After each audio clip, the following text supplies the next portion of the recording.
narito na naman tayo para sa isang napaka-sweet at nakakakilig na love story nila Kalingap Edu at Ate Viancy. Ulat mo ay aking makilala at kung ano ako'y Para sa pagpapatuloy ng ating love story ay grabe talagang lakas ng bagyo noong araw na yon.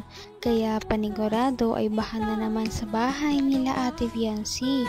Ngunit kahit ganoon ay hindi niya pa rin nakakalimutan ang mga tao na gumagawa ng kanilang bahay na talagang nag-hard work kahit na malakas ang pag-ulan. Kaya binisita niya ang mga ito at nagdala pa ito ng mga pagkain para sa kanilang mga karpintero. At syempre, gusto niya rin naman makita ang kanyang ka-love team na si Kalingap Edu na noong araw na yon ay nandoon din para bisitahin ang bahay nila Ate Viancy.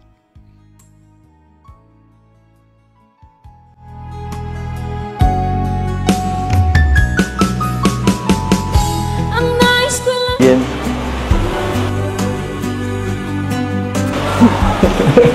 Busog ka.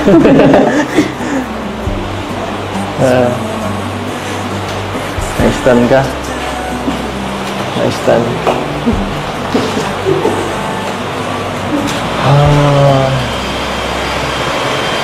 Ay. Pero baka nagtambo ka. Umuwi ako nun eh. Matampo sana po ako kung hindi ka nagpaalam. Nagpaalam ko baga naman ko. Kaya okay lang. Tsaka lasing ka man. Hindi ako lasing. Hindi lang talaga ako.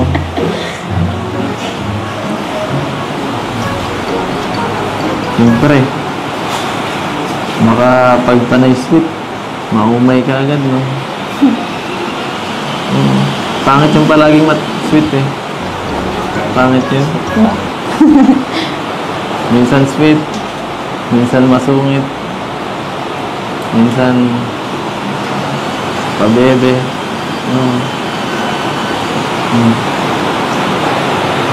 Minsan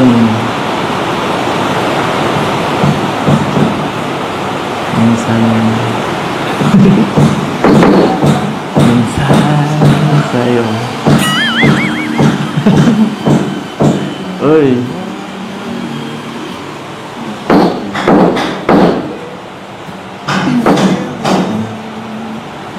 Ano? Thank you pala ulit. Doon. Saan? Kapaghatid ka gabi. Ha? Thank you. Para yun lang. Siyempre, dapat. Kahit bagyo ay hindi talaga ito alintana sa kanilang love team at talagang makikita natin kung gaano sila kasaya na magkasama kahit na malakas ang bagyo. Nag-uusap lamang sila ngunit kontento na sila sa oras na mayroon sila ngayon dahil minsan na lamang sila magkita dahil nga may pasok na rin si Ate Viancy at busy. Palagi.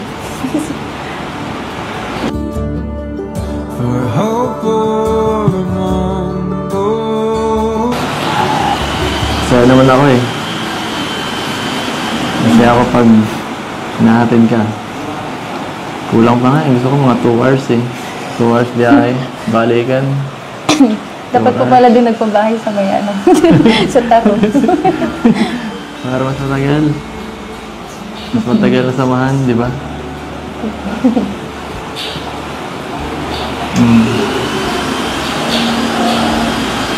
Ang bumbuhay na akong driver na yun.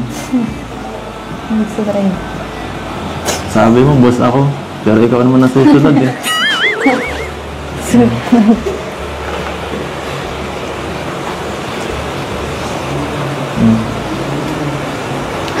Ano masasabi mo?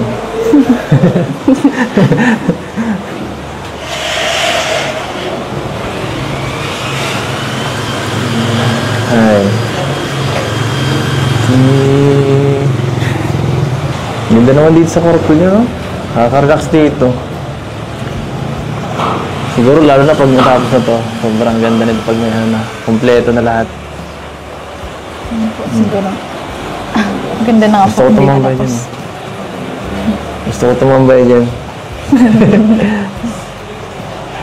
Ang ganda. Huwag ka lang tatalon dyan. Mataas yan. Hindi ko na kumatalon. Mataas yan. Hop. Ay. Saan ka ba ka nakatingin dyan? Ay.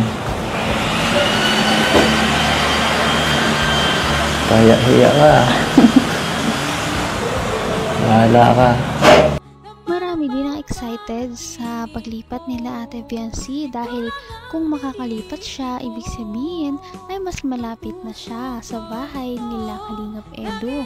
Kapag nangyari yon ay lagi na siyang makahatid sundo at malagi na silang magkakasamang dalawa.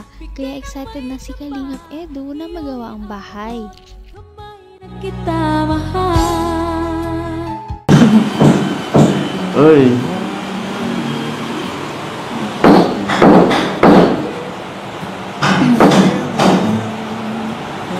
Ano? Thank you pala ulit. Doon. Saan? Kapag hatid ka gabi. Ha? Thank you. Para yun lang? Siyempre. Dapat. Days ano na yun? Parang given na yun. Hindi ka na kailangan magpasalamat palagi. For hope for a mundo. Saya naman ako eh. Kasi ako pag hinahatid ka, kulang pa nga eh. Gusto ko mga 2 hours eh. 2 hours biyahe, balikan. Dapat po pala din nagpabahay sa may ano. Sa taro. Para mas matagal. Mas matagal na samahan, di ba?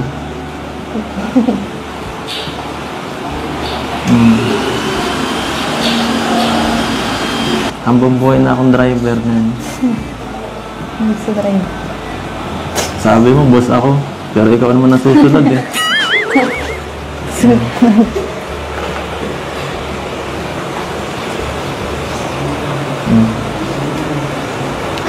Anong masasabi mo?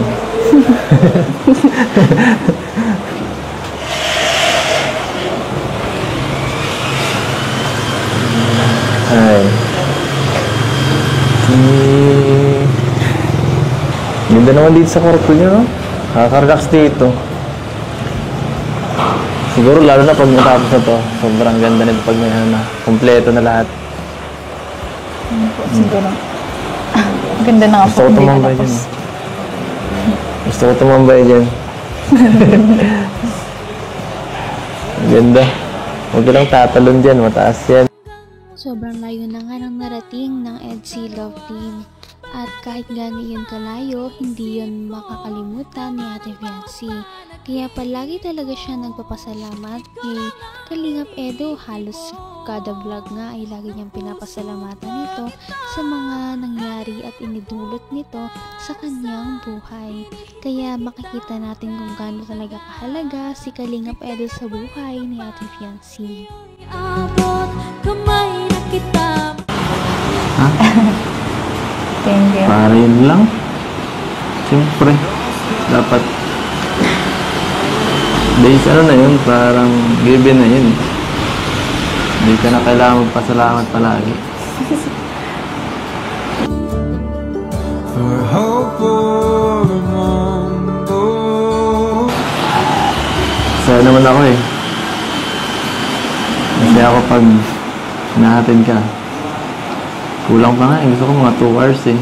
2 hours biyahe, balikan. Dapat po pala din nagpabahay sa may ano. Sa taro. Para mas matagal. Mas matagal na samahan, di ba?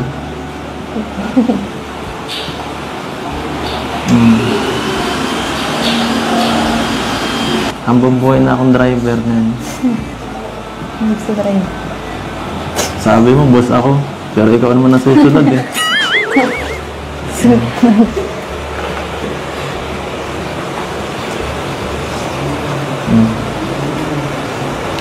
Anong masasabi mo?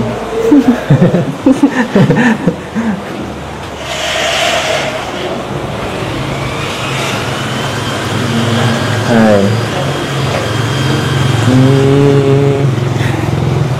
Ganda naman dito sa kwarto nyo, no? Nakaka-relax dito. Siguro lalo na pag matapos na to, sobrang ganda nito pag may ano na, kumpleto na lahat. Siguro. Ganda na Gusto ako. ko Hindi tumambay natapos. dyan. Gusto ko tumambay dyan. Ganda. Huwag ka lang tatalon dyan, mataas yan. Hindi mo na kumatalon. Mataas yan. Oh. Ay.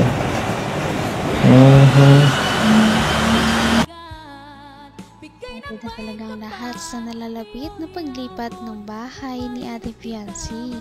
Kaya pag nangyari ito, mas marami na rin silang time sa isa't isa para makapag-date kahit may cameraman o wala. At yan ang ating naabangan sa mga susunod pa nating mga video.